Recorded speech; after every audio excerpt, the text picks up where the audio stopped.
continuamos assistindo, de repente a gente escuta um grito medonho, né? Da minha mãe lá fora. E ela simplesmente falou, olha, corre aqui, alguma coisa assim. E o grito mesmo apavorante já fez com que a gente saísse rapidamente lá pra fora pra ver o que tava atacando ela, né? Porque na minha cabeça era algum bicho, sei lá, viu alguma coisa. Fala galera, já curte e se inscreve no canal pra dar aquela moral. Podcast completo na descrição. Está insatisfeito com o seu trabalho atual? Quer fazer uma renda extra ganhando em dólar ou euro? Conheça o Pulo do Gato e entre em um mercado gigante cheio de oportunidades. Primeiro link na descrição. Bom, a gente sabe que você é um baita pesquisador, mas qual que foi o seu primeiro contato com o assunto, você lembra? Olha, foi em 81, eu estava no litoral de São Paulo, na cidade do Guarujá. Eu não nasci em Guarujá, nasci em Santos, né? Mas a gente morava naquela época no bairro do Santo Antônio, e a minha mãe estava ali assistindo televisão com a gente, preparando alguma coisa na cozinha e tal. Meu irmão também estava assistindo Silvio Santos. Era um domingo, e aí de repente minha mãe falou assim, ó, eu vou ali pegar algumas roupas, né, e já volto.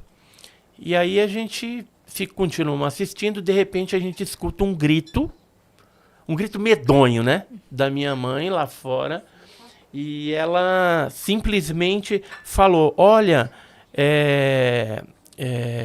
corre aqui, alguma coisa assim. E o grito mesmo apavorante já fez com que a gente saísse rapidamente lá pra fora pra ver o que tava atacando ela, né, porque na minha cabeça era algum bicho, sei lá, viu alguma coisa ali no quintal. E aí, ao sair, olhar para cima, eu e meu irmão, a gente viu aquele objeto alaranjado imenso e soltando objetos menores por baixo. Eu cheguei a contar 16 objetos que saíram desse maior. Não tinha som, não tinha um formato assim definido, era um negócio meio comprido, assim, mas sem um formato definido. Agora, os menores que saíam por baixo dele eram esferas piscantes, elas pulsavam, e na cor vermelha. Esse outro objeto grande era alaranjado. E ele foi indo.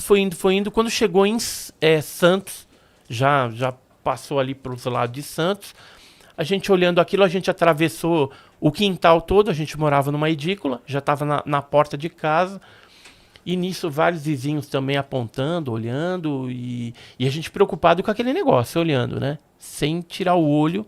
Só para entender, pestanejar. a distância que tava de você era Olha, helicóptero? Como eu era pequeno, eu tinha uns 14 anos assim, eu não tenho muito noção mas não estava tão alto. Não como um helicóptero ou como um avião? Menos. Tá. Menos que um avião. É só pra gente ter ideia de assim, maior. o quão perto estaria. E era grande o negócio, muito grande. E aí, o que aconteceu? Quando ele ficou sobre Santos, ele aumentou ainda ou a intensidade do brilho ou o tamanho. Só que eu acredito que é mais, assim, na minha lembrança, foi o brilho dele, que aumentou 3 vezes. Porque se fosse o tamanho dele, teria se aproximado, sei lá, e não foi essa a impressão que eu tive. Porque no momento imediato a esse aumento do brilho, ele diminuiu para o tamanho que estava, fez um movimento descendente e ascendente, como se fosse um anzol de pesca. Uhum. Ele desce e sobe na vertical, numa velocidade estonteante, e desaparece. E aí no dia seguinte o pessoal comentando, saiu no jornal, e eu fui trabalhar no Banco do Brasil, já era menor aprendiz. Você disse. No Jornal de Santos. E chegou a veicular nacionalmente? Foi... Eu não lembro. Eu sei que saiu nos jornais, e aí as pessoas comentaram Todo ali, mundo né? ali Ali viu. os vizinhos, né? Da rua. Até levei minha esposa outro dia lá. Faz um tempinho já, fui visitar minha mãe, eu falei, vamos passar na rua ali, vou te mostrar onde foi que a gente viu. E a casa praticamente ela tá do mesmo jeito, né? Mesmo jeitinho, quando a gente morava lá e tal. As outras pessoas que viram, como que ficaram, assim? Depois disso voltaram a falar do assunto? Todo mundo ficou... Então, eu, depois de um tempo, porque eu não sabia o que era aquilo. Nunca tinha ouvido falar em OVNI, nessas coisas. E a partir daquele momento eu comecei a me interessar. Por quê? Quando eu cheguei no Banco do Brasil para trabalhar, eu era menor aprendiz, 14 anos de idade. Aí eu falei pro guarda, que era o Ledinildo Azevedo Leite de Mello, falei para ele assim, olha, ontem à noite eu vi uma parada aí, um negócio doido. E, assim, avião não era, balão não era, né? Aí, como é que foi? Eu contei e aí ele falou, você viu um OVNI, um objeto voador não identificado. Vou te apresentar uns amigos meus, que é de um grupo lá de Sumaré, no interior de São Paulo, chamado CEPEX. E esses meus amigos são 2 irmãos gêmeos, Eduardo Mondini e Oswaldo Mondini. Aí você vai fazer o seguinte, vai escrever uma cartinha para eles, contando o que você viu, eles vão te explicar, tem um boletim que eles mandam.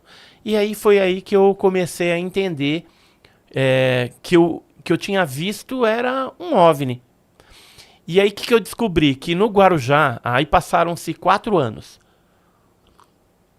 Aí no Guarujá eu descobri que era uma área de incidência ufológica grande. Muitas pessoas já tinham visto e tal. Aí eu fui juntando uma galera e resolvi em 85, né, isso foi em 81, 1985, fundei o GUG, Grupo Ufológico do Guarujá, com o objetivo de pesquisar os casos da região e do litoral paulista com metodologia científica. E aí não parei mais, né?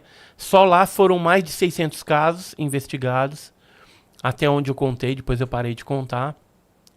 E depois a gente expandiu essa pesquisa para outras localidades, outros estados brasileiros, depois outros países, né? Hoje eu já visitei 20 países atrás desse fenômeno ufológico. E no Brasil faltam pouquíssimos estados que eu ainda não visitei.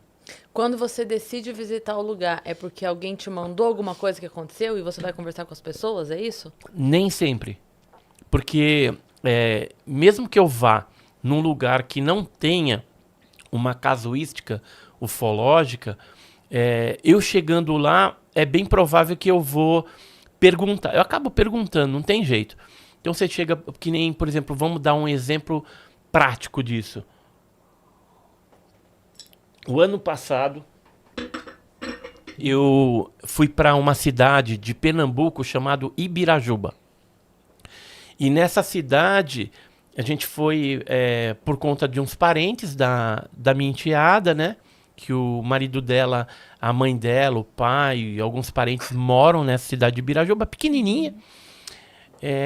E aí, nas conversas informais, eu perguntava, você já viu alguma coisa, né, de luz, bola de fogo? Você tá falando da tocha? Né? Eu falei, a tocha, como é que é essa tocha? E aí o pessoal começaram a contar lá em Ibirajuba, e eu vi, pelos depoimentos, que eu acabei pegando ali, sei lá, uns 12, 15 depoimentos, né? Porque todo mundo já tinha visto, ou visto criatura, ou visto objeto.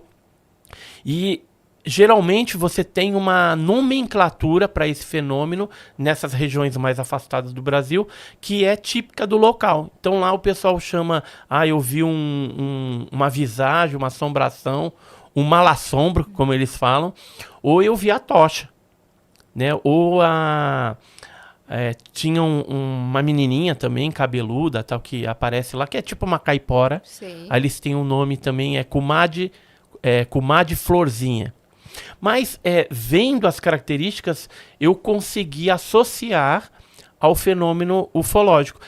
Como não tem nenhum ufólogo nessa cidade pequenininha de Ibirajuba, então ali dificilmente foi publicado em jornal alguma coisa a respeito desse assunto. Eu, pelo menos, não achei. Então, eu fui o primeiro a desbravar. E o interessante é que para qualquer lugar que você vá do Brasil, ou fora em outro, você procura sobre esse fenômeno ou sobre as lendas, e você vai achar alguma lenda que está associada a esse fenômeno, mostrando que é um fenômeno bem antigo. Por exemplo, saindo, né, de Pernambuco, então, indo para Minas Gerais. Você pega aquele pessoal mais antigo, né? A senhorinha ali, velhinha e tal, nos sítios. Você pergunta, já viu alguma coisa assim? Ela fala, Mãe do Ouro, que é tipo uma bola de fogo que aparece na serra. E onde ela pousa tem a crendice de que teria ouro enterrado, mas na verdade é uma sonda ufológica que fica serpenteando ali as serras, né, em Minas Gerais, e o pessoal chama de Mãe do Ouro. Se a gente vai, por exemplo, para Piauí, por exemplo, Maranhão, lá o pessoal chama de chupa, luz, vampira, ou então aparelho. É muito comum a gente mesma ouvir. aparição. É o mesmo objeto. É o mesmo objeto. É uma bola de fogo. Às vezes é um disco, 2 discos sobrepostos que persegue as pessoas, né?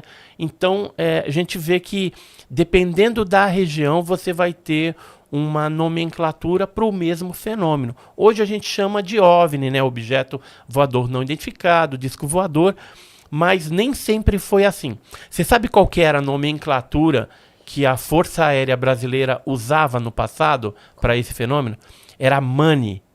Money? MANI. O que é MANI? Era movimento aéreo não identificado. Depois eles deram uma alteraçãozinha, foi para OANI, que é objeto aéreo não identificado, depois OVNI, disco voador, e hoje é tráfego hotel. Tráfego hotel. Por quê? Ainda bem que vocês perguntaram. Por quê? Porque como muitas interceptações de comunicação eram feitas, então se alguém falava, ó, tô vendo um OVNI aqui, algum piloto, aí o pessoal já ia ficar antenado, já ia sair gravando, aquilo ia vazar, e não há interesse nenhum dos militares em vazar esse tipo de assunto. Então eles falam, ó, vamos falar que é tráfego hotel. Porque se entrar uma comunicação, olha, tô vendo um tráfego hotel aqui na tal, ninguém vai prestar atenção, porque não sabe o que é um tráfego hotel. Mas existe um normativo que nós temos cópia disso, e lá fala direitinho que é o OVNI, que é o disco voador.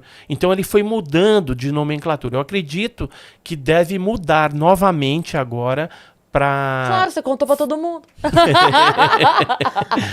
Mas algumas pessoas atualmente já estão ligadas, antenadas, Sim, e já sabem. sim. Mas deve mudar para FANI, que é fenômeno anômalo não identificado, porque é a sigla americana. Sim. Geralmente a gente segue também um padrão americano, porque tem um acordo de cooperação entre o governo brasileiro e o americano desde a década de 50.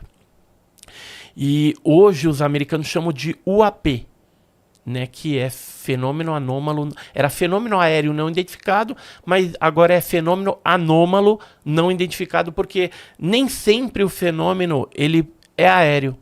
Ele pode ser também submarino, né, que tem o OSNI, né, objeto submarino não identificado. Então eu acredito que no Brasil logo a gente deve ter essa mudança por conta desses acordos aí que nós temos com os americanos há muito tempo.